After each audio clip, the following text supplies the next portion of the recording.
TVN24 news নেটওয়ার্কের নিয়মিত আয়োজন দ্য ভিউজ অনুষ্ঠান থেকে আপনাদের সবাইকে স্বাগত জানাচ্ছি আমি রানা আহমেদ। সুপ্রিয় দর্শক, আজকের দ্য ভিউজ অনুষ্ঠানে আলাপ করব ইমিগ্রেশন নিয়ে।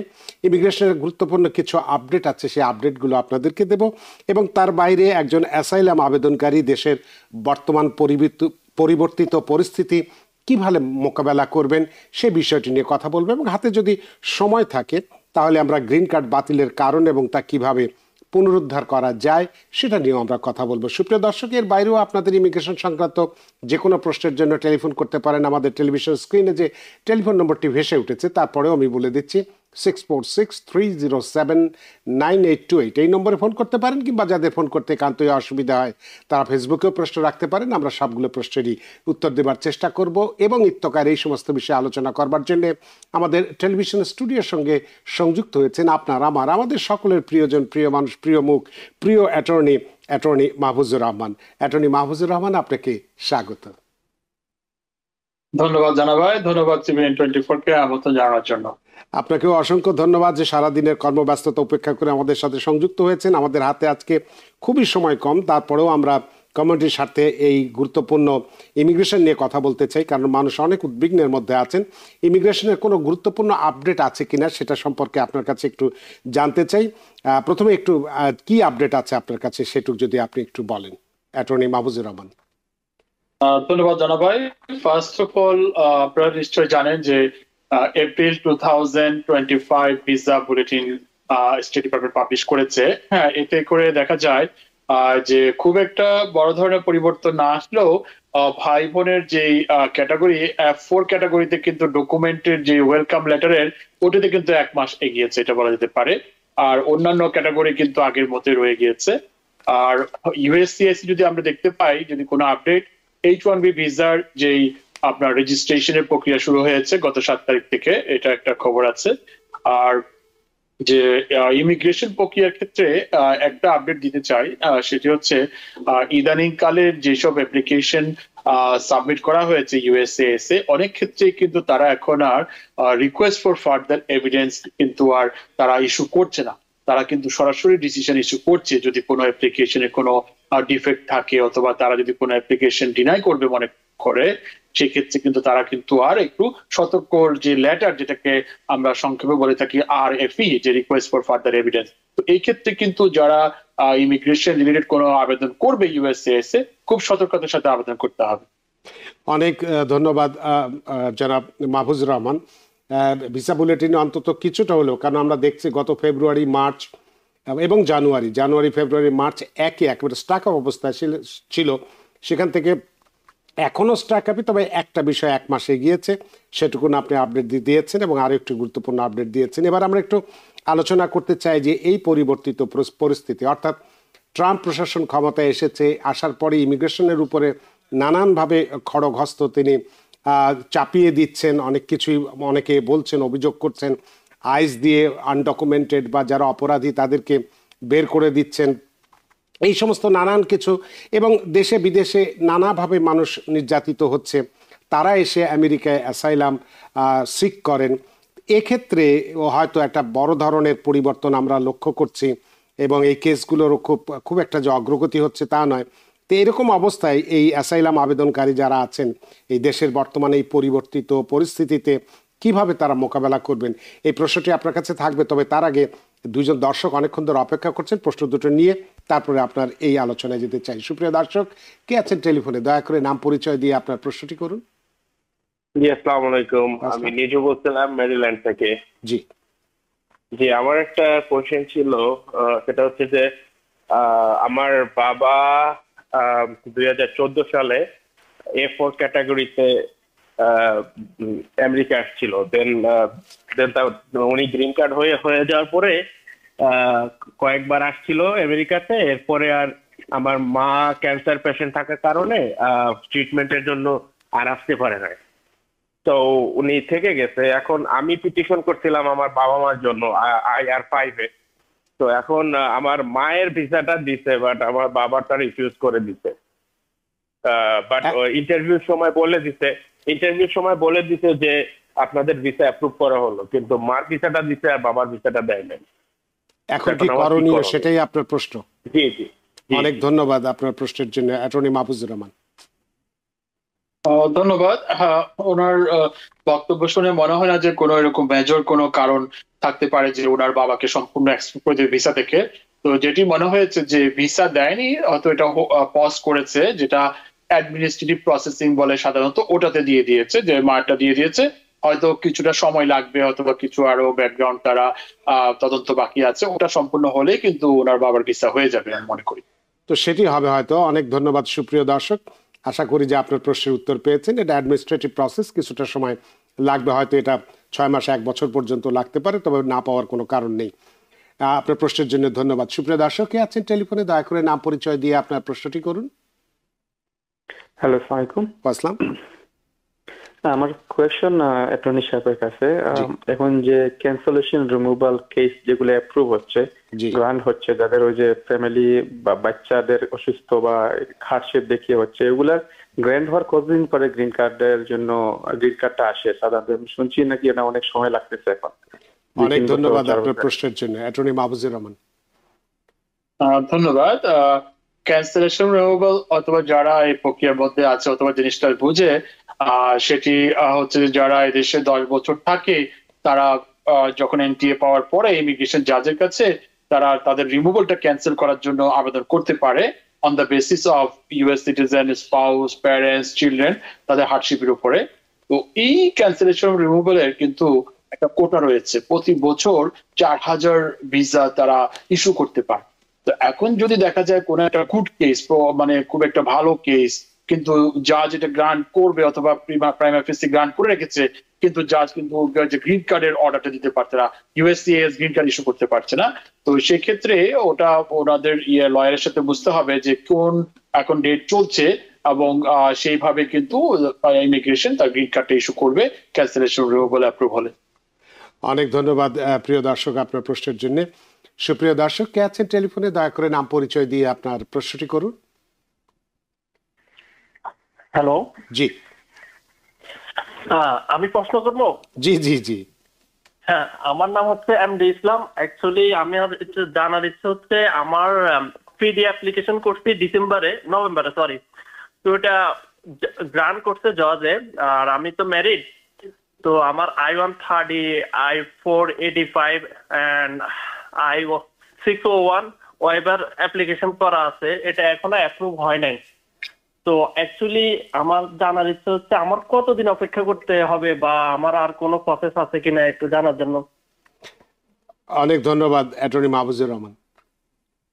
ধন্যবাদ ওনাকে প্রশ্ন করার জন্য। উনি যেটা বলেছে যে পিডি জাজ অ্যাপ্রুভ করেছে, দ্যাট মিনস হচ্ছে ওনার কেসটা ইমিগ্রেশন কোর্ট থেকে ওটা ক্লোজ করে দিয়েছে, ডিসমিসাল করে দিয়েছে, তাহলে উনি free to get green card. যেহেতু উনি বলেছেন উনি অলরেডি গ্রিন কার্ডের প্রক্রিয়ার মধ্যে আছে এবং একটা ওয়েবারের মধ্যে আছে, যেটা ছোটখাটো করে একটা প্রবলেম আছে সেটা ওয়েব করার জন্য উনি 601 ওয়েবারও করে রেখেছে।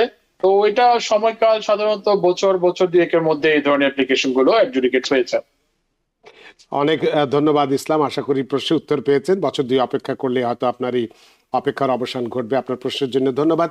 সুপ্রিয় দর্শক, কে আছেন টেলিফোনে, দয়া করে নাম পরিচয় দিয়ে আপনার প্রশ্নটি করুন। হ্যালো, আসসালামু আলাইকুম। ওয়াসলাম। স্যার, আমি স্যারের কাছে একটা প্রশ্ন আছে। জি। আমার প্রশ্ন হলো যে আমার ভাই ওই ওয়াইফের জন্য অ্যাপ্লাই করেছিল, সে ভিসা পেয়ে গেছে, তার সাথে বাচ্চা আছে 3টা। বাচ্চার ভিসা পাইছে, এখন কি বাচ্চাদের কি রিকোয়ারমেন্ট কিছু লাগবে নাকি ওনার পাসপোর্টে? অনেক ধন্যবাদ অ্যাটর্নি মাহফুজুর রহমান। হ্যাঁ, দিলে ভালো হয়। বাচ্চাদের ভিসা ওনার লাস্ট প্রশ্নটা কি ছিল, যে নন রিকোয়ারমেন্ট ইয়ার কি স্ট্যাম্প লাগবে কিনা, এটা তো কিছু লাগার কথা না। না, উনি যেটা বলেছে যে ওনার ভাইয়ের ওয়াইফ, সম্ভবত ওনার ভাই গ্রিন কার্ড, তো সেক্ষেত্রে বাচ্চাদেরও ভিসা হয়ে গিয়েছে, তাহলে ওরা সবাই চলে আসতে পারবে এখানে ভিসা নিয়ে আর কি, এখানে তো গ্রিন কার্ড পেয়ে যাবে চলে আসলে। ভিসা পেয়ে গেছে, সুতরাং ভিসা নিয়ে চলে আসবে, এক্ষেত্রে আর কোনো কিছু লাগবে না, এটাই বোধহয় সহজ উত্তর হবে। আপনার প্রশ্নের জন্য অনেক ধন্যবাদ। সুপ্রিয় দর্শক, কে আছেন টেলিফোনে, দয়া করে নাম পরিচয় দিয়ে আপনার প্রশ্নটি করুন। হ্যালো। জি। ইয়েস আসসালামু আলাইকুম। ওয়াসলাম। আচ্ছা, আমার এক ভাই দেশের থেকে আসছে, এই তো কিছুদিন হলো, 1 মাস হলো। জি। তো ওরা আসার পরে এখন এক ছেলে বয়স হলো 25 বছর, আর এক ছেলে বয়স হলো 27 বছর। তো ওরা বাপ মা এখানে আসছে, একজন গ্রিন কার্ড হয়েছে, আরেকজনের গ্রিন কার্ড হয় নাই। যে 4 বয়স 7 বয়স তার গ্রিন কার্ড হয়েছে আনমেরিড, আর যার বয়স 25 তার এখন গ্রিন কার্ড হয়নি। আমার প্রশ্ন হলো যে এরা কতদিন আনমেরিড থাকলে কতদিন সময় লাগবে এই দেশে আসতে, এটা হলো আমার প্রশ্ন। ওনারা কিভাবে এসেছিলেন এখানে? ওরা ও F4 ভিসায় আসছে, বাপ মা মনে আবেদন করেছে। অনেক ধন্যবাদ অ্যাটর্নি মাহফুজুর রহমান। আচ্ছা, একটু দয়া করে একটু ক্লিয়ার করে বলবেন আনমেরিড। হ্যাঁ, বুঝতে পেরেছি, আমি বুঝতে পেরেছি আমরা প্রশ্ন। অ্যাটর্নি মাহফুজুর রহমান।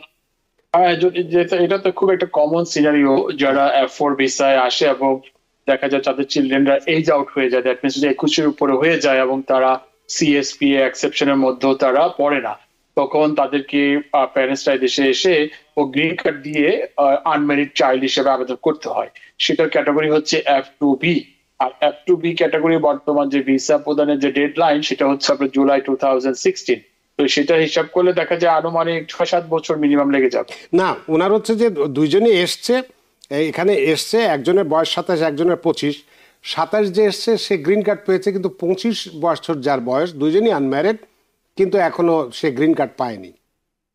কিন্তু তাহলে তা গ্রিন কার্ড পায়নি বলতে কি, ওরা এসে গেছে, এসে গেছে, একজন যেহেতু গ্রিন কার্ড পেয়েছে। হ্যাঁ, ওটা হচ্ছে আপনার 120 দিন সময় লাগে ম্যাক্সিমাম ভিসা ফি দেওয়ার পরে। যদি এর মধ্যে না আসে, USCIS সরাসরি যোগাযোগ করতে পারে। অনেক ধন্যবাদ প্রিয় দর্শক, নিশ্চয়ই বুঝতে পেরেছেন। আমরা আসলে বেশি ব্যাখ্যা করতে পারছি না, যেহেতু আজকের অনুষ্ঠানের সময়সূচি কম এবং অনেক দর্শক এখনো টেলিফোনে আছেন এবং মূল আলোচনাটাও আমরা করতে চাই। একজনের আর ফোন নিয়ে মূল আলোচনায় যাব, তারপরে যারা টেলিফোনে থাকবেন ফোন নিব। সুপ্রিয় দর্শক, কে আছেন টেলিফোনে? দয়া করে নাম পরিচয় দিয়ে আপনার প্রশ্নটি করুন। হ্যালো হ্যালো হ্যালো দর্শক জি, আসসালামু আলাইকুম। হ্যাঁ, ওয়ালাইকুম জি, প্রশ্ন করুন, আমরা অপেক্ষা করছি, সময় খুবই কম। ও আসসালামু আলাইকুম। ওয়ালাইকুম আসসালাম। আমি ঝুলন সেন, নিউ ইয়র্ক থাকি, পলিটিক্যাল জব করি। জি, আমার 2 ভাই আসছে আমেরিকাতে, আজকে অনেক 2 মাস 3 মাসের কাছাকাছি, কিন্তু গ্রিন কার্ড পাই নাই। তাহলে আর কতদিন সময় লাগতে পারে গ্রিন কার্ডের জন্য? একটু আগে এই প্রশ্নের উত্তর দিয়েছি, তারপর অ্যাটর্নি মাহফুজুর রহমান। সাধারণত ভিসা ফি দেওয়ার পরে 120 দিন অপেক্ষা করা লাগে। এর মধ্যে যদি না আসে তখন USCIS সরাসরি যোগাযোগ করবে। একটু যোগাযোগ করা যেতে পারে। আশা করি প্রশ্ন উত্তর পেয়েছেন। আমরা আরো অনেক দর্শক টেলিফোনে আছেন, আপনাদের ফোনগুলো আমরা নিব, তবে একটু আজকের যে মূল আলোচনা সেটি একটু করতে চাই। যে প্রশ্নটি করেছিলেন অ্যাটর্নি মাহফুজুর রহমান, যে অ্যাসাইলাম আবেদনকারী দেশের এই বর্তমান পরিবর্তিত পরিস্থিতিতে কিভাবে মোকাবেলা করবেন, একটু যদি সংক্ষেপে আলোচনা করেন। ধন্যবাদ জানা ভাই। না, যতটুকু আসলে এই যে নতুন প্রশাসন আসার পরে যে একটা মানুষের মধ্যে ভয়ভীতি এসেছিল, অনেকে এমনও বলেছিল যে অ্যাসাইলাম প্রক্রিয়া সিস্টেমটাই বাতিল হয়ে যাবে, এই জন্য খুবই সবাই তাড়াহুড়া করে অ্যাপ্লিকেশন করেছে, অথবা এটার মধ্যে একটা আতঙ্ক বিরাজ করছিল। কিন্তু আসলে প্রকৃত যেভাবে আছে আইন, যে আমেরিকার যে আইন আছে, অ্যাসাইলাম ল আছে, সেটা কিন্তু এখনো এক্সিস্ট করছে আগের মতোই, এবং যে কেউ চাইলে তার যদি দেশে পিআর থাকে সে কিন্তু আমেরিকার ভিতর থেকে আবেদন করতে পারে, এবং সে যদি বর্ডার হয়ে ঢুকতে পারে তাহলে সেই ক্ষেত্রেও তারা আবেদন করতে পারে। অনেক ধন্যবাদ বিষয়টি আলোচনা করার জন্য। একটু টেলিফোনে যাব এবং দুটা প্রশ্ন ফেসবুক থেকে নেব। শাহাদাত হোসেন খান, তিনি বলছেন, ট্রাম্প কি আমাদের ইমিগ্রেশন ভিসা বন্ধ করে দিতে পারবে? এই প্রশ্নের কি সংক্ষেপে যদি বলেন। আসলে ইমিগ্রেন্ট ভিসা যেটা আমরা সাধারণত বলে থাকি যে আপনার US সিটিজেনের যে রিলেটিভস এবং গ্রিন কার্ডের যে রিলেটিভস, সেটা হচ্ছে ইমিগ্রেন্ট ভিসা মাধ্যমে আসে যারা রিলেটিভসরা। তো সেটি কিন্তু কংগ্রেসের আইনের মাধ্যমে এস্টাবলিশ করা। এখানে কিন্তু গভর্নমেন্ট চাইলেও কিন্তু এই যে ক্যাটাগরিগুলো একদম অ্যাবলিশ করার কোনো সুযোগ নাই সেটা। তো সুতরাং ট্রাম্প ইচ্ছা করলেও ইমিগ্রেশন ভিসা বন্ধ করতে পারবে না, জনাব খান, এটাই উত্তর। মেহেদি হাসান শামসুল, তিনি বলছেন যে I apply for my citizenship September 24, 2024, but still waiting interview schedule, how long it takes, please let me know. কতদিন সময় লাগছে? এখন যেটা আমরা দেখেছি নতুন প্রশাসন আসার আগে কিন্তু খুব ফাস্টার ছিল, যে 3 মাসও অনেকে সিটিজেনশিপের প্রক্রিয়া সম্পন্ন হয়ে গিয়েছিল। অ্যাভারেজ 6 মাস সময় লাগতো, কিন্তু এখনো কিন্তু 6 থেকে 7 মাস সময় লাগছে, কিন্তু এটা সময় বেশিও লাগতে পারে। কিন্তু বর্তমান প্রশাসনে কিন্তু দেখা যায় যে অনেক সময় তারা এই অ্যাপ্লিকেশন গুলো খুব একটু ভালোভাবে এক্সপিরিয়েন্স করার চেষ্টা করে। আবার অনেক সময় কিন্তু পূর্ববর্তী 4 বছরের যে অভিজ্ঞতা থেকে বলা যায়, এটা কিন্তু প্রশাসনের কিন্তু একটা ইন্টেনশনাল ছিল যে এগুলো এই প্রক্রিয়াগুলো যেন ডিলে হয়। তো দেখা যাক সামনে কি হয়, তবে এখন অ্যাভারেজ টাইম কিন্তু 6 থেকে 7 মাস লাগছে। অনেক ধন্যবাদ মেহেদী হাসান, আশা করি প্রশ্ন উত্তর পেয়েছে। আমরা একটু টেলিফোনে যেতে চাই। সুপ্রিয় দর্শক কে আছেন টেলিফোনে, দয়া করে নাম পরিচয় দিয়ে আপনার প্রশ্নটি করুন। আসসালামু আলাইকুম। ওয়ালাইকুম আসসালাম। ভালো আছেন আপনারা? জি। আমি ইলিয়াস পাটোয়ারি বলছিলাম। জি। বলছিলাম যে আমরা যাদের নিউ ইয়র্কে কেস আছে তারা কি আউট স্টেটে থাকতে পারবো কিনা, কোথায় থাকলে কোনো প্রবলেম হবে কিনা? কোন স্টেটে? আউট স্টেটে। জি। আচ্ছা। নিউ ইয়র্কে যাদের কেস আছে তারা কি আউট স্টেট, যেমন ফ্লোরিডা, জর্জিয়া, লাইক দ্যাট? আচ্ছা আচ্ছা আচ্ছা, বুঝতে পেরেছি। অনেক ধন্যবাদ আপনার প্রশ্নের জন্য। অ্যাটর্নি মাহফুজুর রহমান। এখানে উনি যে প্রশ্নটা করেছে এটা একটা শব্দের সাথে জড়িত, সেটি হচ্ছে ভেনু। যারা ওনার যে বক্তব্যের মাধ্যমে এটা এমপ্লয়েড হয় যে উনি অথবা একটা ইমিগ্রেশন কোর্ট প্রসেসিং এ আছে, নিউ ইয়র্কের রেসিডেন্স, কিন্তু আউট স্টেটে গিয়ে থাকতে চায়। তো এটা নিয়ম হচ্ছে, ইমিগ্রেশন কোর্টের প্রক্রিয়া নিয়ম হচ্ছে, যদি কেউ কোনো একটা স্টেট মুভ করে সাথে সাথে ওই ইমিগ্রেশন কোর্টে জানাতে হবে। থাকতে কোনো বাধা নেই, আইনগত কোনো প্রবলেম নেই। কেউ চাইলে হাওয়াইতে গিয়েও থাকতে পারে, আমেরিকাতে যারা অ্যাসাইলাম প্রসিডিংস আছে ওখানকার ইমিগ্রেশন কোর্ট তখন ওটা হ্যান্ডেল করবে। অতএব এটা মুভ করার কোনো প্রবলেম নেই, কিন্তু তাকে অবশ্যই অথরিটিকে তার অ্যাড্রেসটা জানাতে হবে। আশা করি অনেক ধন্যবাদ পাটোয়ারি আপনার প্রশ্নের জন্য। সুপ্রিয় দর্শক কে আছেন টেলিফোনে, দয়া করে নাম পরিচয় দিয়ে আপনার প্রশ্নটি করুন। আসসালামু আলাইকুম, আমি নর্থ ক্যারোলাইনা থেকে বলছিলাম। জি। আমার প্রশ্ন হচ্ছে দুটি। করুন। প্রথম প্রশ্ন, আমি আমার হাজবেন্ডের জন্য অ্যাপ্লাই করেছি অগাস্টে 30, এখনো অ্যাপ্রুভ হয়নি কেস। এক এক সময় এক এক রকম মাস দেখাচ্ছে যে এত সময় লাগবে এত সময় লাগবে। আপনার স্ট্যাটাস কি? আপনার স্ট্যাটাস কি? Citizen or? আমার স্ট্যাটাস সিটিজেন। আচ্ছা, তারপরে? এখন হচ্ছে গিয়ে আমার জব চলে গেছে নভেম্বরে, তারপর থেকে আমার পার্মানেন্ট জব নেই। যেগুলো আমি করছি সেগুলো এজেন্সির থ্রুতে। সেক্ষেত্রে স্পন্সরের কোনো প্রবলেম হবে কিনা? আর দ্বিতীয় প্রশ্ন হচ্ছে, এই অবস্থা যদি আমি আর আমার হাজবেন্ড একটা বেবি প্ল্যান করি, তাহলে কি কেস এক্সপেডিট করা যাবে কিনা? অনেক ধন্যবাদ আপনার প্রশ্নের জন্য। অ্যাটর্নি মাহফুজুর রহমান। ধন্যবাদ ওনাকে প্রশ্ন করার জন্য। স্পন্সরের ক্ষেত্রে যদি ওনার ইনকাম লো হয়ে যায়, সেক্ষেত্রে উনি জয়েন্ট স্পন্সর প্রোভাইড করতে পারে। সেক্ষেত্রে ওনার হাজবেন্ডের ভিসা প্রাপ্তির ক্ষেত্রে কোনো সমস্যা হবে না। আর সেক্ষেত্রে যদি যে কোনো লাইফ চেঞ্জিং সিচুয়েশন, কারো বেবি অথবা কোনো হেলথ কন্ডিশন অথবা কোনো মেজর কোনো ইকোনমিক সিচুয়েশন, এইসব কারণ দেখিয়ে কিন্তু এটাকে এক্সপেডিট করার জন্য রিকোয়েস্ট করা যেতে পারে। আর যেটা প্রথম প্রশ্নটা করেছিলেন যে 2024-এর 30 আগস্ট আবেদন করেছিলেন, সেটার ব্যাপারে মানে কতদিন বা একই তো উত্তর একই আসলো। ঠিক আছে, আশা করি ওনার হাজবেন্ডের দুটো প্রশ্ন ছিল, তো আপনি একটার উত্তর দিলেন। আর একটা ছিল যে আগস্টের 24 তারিখে 30 আগস্টের 30 তারিখে আবেদন করেছে 2024 সালে, কোনো পাননি। এক্ষেত্রে কিছু করণীয় আছে ওনার? ওটা সাধারণত সিটিজেনের স্পাউসদের ক্ষেত্রে 6 থেকে 8 মাসের মধ্যে ইউএসসিএস এর I-130 যেটা অ্যাপ্লিকেশন, সেটা কিন্তু আপলোড করে দেয়। অনেক ক্ষেত্রে যদি কোনো ল্যাকিংস থাকে ইনফরমেশন অথবা ডকুমেন্টেশনে, তখন হয়তো বা কিছু সময় লাগে। অনেক ধন্যবাদ প্রিয় দর্শক। সুপ্রিয় দর্শক কে আছেন টেলিফোনে, দয়া করে নাম পরিচয় দিয়ে আপনার প্রশ্নটি করুন। হ্যালো, আসসালামু আলাইকুম। আসসালাম। জি, আমার নাম বেগম মোসাম্মদ। জি। আমার একটা প্রশ্ন, আমি আমার বোনের জন্য অ্যাপ্লাই করছি। ওরা আসছিল আপনার লাস্ট ইয়ারে জুনের 10 তারিখে। জি। কিন্তু আমার বোনের ছেলে ছোটটা, ওর বয়স এখন 20 বছর, ওর গ্রিন কার্ডটা আসে না। এখন কি করা যায় ওইটা জানার জন্য। অনেক ধন্যবাদ বেগম আপনার প্রশ্নের জন্য। অ্যাটর্নি মাহফুজুর রহমান। ধন্যবাদ। আজকে এই ধরনের প্রশ্ন অনেক শোনা যাচ্ছে। গ্রিন কার্ড তারা পাঠাচ্ছে না ইউএসসিআইএস, যেটা মনে হচ্ছে। তবে যেটা বলছি যে 120 দিন ম্যাক্সিমাম অপেক্ষা করতে হয়। এর মধ্যে যদি না আসে ইউএসসিআইসি যোগাযোগ করতে পারে। আর এখানে আরেকটা জিনিস বলে রাখি, যখন কোনো ইমিগ্রেন্ট এদেশে আসে এবং যখন ইমিগ্রেন্ট ফি, যেটা গ্রিন কার্ড ফি $235 ফি প্রদান করে থাকে, সেই সময় কিন্তু তারা একটা রিসিপ্ট নাম্বার কিন্তু তারা জেনারেট করে। সেই রিসিপ্ট নাম্বার দিয়ে কিন্তু ইউএসসিআইএস এর ওয়েবসাইটে কিন্তু সেটা চেক করা যায় সেটার বর্তমান অবস্থান কি। এবং অনেক সময় দেখা যায় যে তারা কোনো একটা ভুল অ্যাড্রেসে পাঠিয়ে দিয়েছে, ওল্ড অ্যাড্রেসে পাঠিয়ে দিয়েছে, তখন কিন্তু অ্যাপ্লিকেন্ট অপেক্ষা করছে মাসকে মাস, কিন্তু দেখা গেল কি ওই গ্রিন কার্ডটি পাঠিয়ে দিয়েছে আরেকটা অ্যাড্রেসে এবং সেটা ওখানে লস্ট হয়ে গেছে।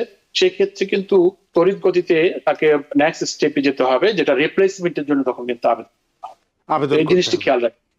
অনেক ধন্যবাদ বেগম আপনার প্রশ্নের জন্য। আশা করি প্রশ্ন উত্তর পেয়েছেন। সুপ্রিয় দর্শক, আমাদের হাতে সময় নেই, সময়ের দড়িতে বাধাতে অনুষ্ঠান শেষ করতে হচ্ছে। অ্যাটর্নি মাহফুজুর রহমান, আপনিও ব্যস্ত মানুষ, ব্যস্ততা উপেক্ষা করে আমাদের সাথে সংযুক্ত হয়েছেন এবং বেশ গুরুত্বপূর্ণ দুটো বিষয় নিয়ে আলোচনা করেছেন এবং অনেক প্রশ্নের উত্তর দিয়েছেন। সত্যি আমরা ঋদ্ধ প্রাণিত। ধন্যবাদ জনাব ভাই, ধন্যবাদ টিভি এন্টারটেইনমেন্টকে। আপনাকেও আবারও ধন্যবাদ। সুপ্রিয় দর্শক, আসলে সময় স্বল্পতার কারণে আমাদের অনুষ্ঠান শেষ করতে হচ্ছে। আজকে যে গুরুত্বপূর্ণ দুটো বিষয়ে কথা বলেছি, আশা করি আপনাদের অনেক ভালো লেগেছে এবং ফেসবুকে কিছু প্রশ্ন ছিল, উত্তর দিতে পারিনি বলে দুঃখ প্রকাশ করছি। আশা করি আজকের অনুষ্ঠান আপনাদের যথেষ্ট ভালো লেগেছে। সুপ্রিয় দর্শক, যে যেখানেই থাকুন, ভালো থাকুন, সুস্থ থাকুন, নিরাপদে থাকুন। থাকুন টিভিএন 24 নিউজ নেটওয়ার্কের সাথেই। শুভ সন্ধ্যা। টিভিএন 24 টেলিভিশন দেখতে আজই কল করুন 7187776556। লগ ইন করুন www.totalcablebd.com। নিউ ইয়র্ক থেকে সম্প্রচারিত টিভিএন 24 টেলিভিশন বিশ্বজুড়ে বাঙালির কণ্ঠস্বর।